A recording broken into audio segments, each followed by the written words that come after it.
Guys, സുഖമല്ലേ എല്ലാവർക്കും? ഇന്ന് നമുക്ക് തൃപ്പൂണിത്തറ ഒരു ഉത്സവം കൂടി വന്നാലോ? ഈ ഉത്സവത്തിന് ചെറിയ പ്രത്യേകതയൊന്നുമല്ല, ഒരു വലിയ പ്രത്യേകതയുണ്ട്. കാരണം നല്ല മഴക്കാറ് മുന്നിൽ കണ്ടിട്ടും ധൈര്യപ്പെട്ട് ഞങ്ങൾ ഉത്സവത്തിന് പോയതാണ്. മഴ നനഞ്ഞാലും വേണ്ടിയില്ല, ഉത്സവം കൂടിയിട്ട് വരാമെന്ന് വിചാരിച്ചു.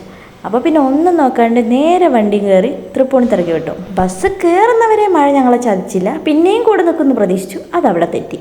കാലെടുത്ത് നിലത്ത് കുത്തിയപ്പോൾ തൊട്ട് മഴ എന്ന് പറഞ്ഞ സാധനം അവിടെ നിന്നിട്ടില്ല. ആ മഴയ്ക്ക് പക്ഷേ പ്രത്യേക ഒരു സുഖം ഉണ്ടായിരുന്നു. ആ മഴയത്ത് ആ ലൈറ്റും അമ്പലവും ഒക്കെ കാണാൻ ഭയങ്കര ഒരു രസമുണ്ടായിരുന്നു.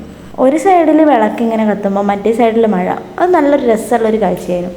ആ രസം അധികം നേരം നീണ്ടു നിന്നില്ല. അപ്പം നമ്മൾ വേഗം ഉള്ളിൽ കയറി നിന്നു. അത്രയ്ക്ക് മഴയായിരുന്നു. അവിടെ സംഗീത കച്ചേരി ഉണ്ടായിരുന്നു, അതും കേട്ട് കുറച്ച് നേരം അവിടെ ഇരുന്നു.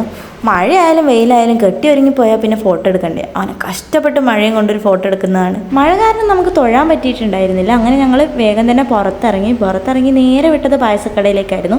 പായസക്കടയിൽ നിന്ന് ഒരു ഗ്ലാസ് പായസം വാങ്ങിച്ച് ഓടിച്ചു. പിന്നെ നമ്മൾ ഷോപ്പിംഗ് രംഗത്തേക്ക് ഇറങ്ങിയതാണ്. അവിടെ കാണുന്ന എല്ലാ കടയിലും കയറി എല്ലാ സാധനവും എടുത്ത് നോക്കിയിട്ട് ഒന്നും വാങ്ങാണ്ട് തിരിച്ചു വരും. അത് പിന്നെ എല്ലാവർക്കും സ്ഥിരമാണല്ലോ. പിന്നെ നേരെ ബജ്ജിക്കടയിൽ പോയിട്ട് 3 വെറൈറ്റി ബജ്ജി വാങ്ങി. സത്യം പറഞ്ഞാൽ 5 പൈസയ്ക്ക് ഉള്ളിലായിരുന്നു.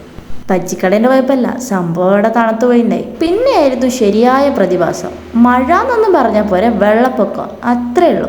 അവിടെ നിന്ന് എങ്ങനെയോ കഷ്ടപ്പെട്ട് നീന്തി വെള്ളമില്ലാത്തൊരു സ്ഥലത്തെത്തിപ്പെട്ട പാട് ഞങ്ങൾക്കേ അറിയുള്ളൂ. എന്തൊക്കെ പറഞ്ഞാലും നല്ല വൈബുള്ളൊരു ദിവസം തന്നെ ആയിരുന്നു. അപ്പം നമുക്കിനിയും കാണാം കേട്ടോ.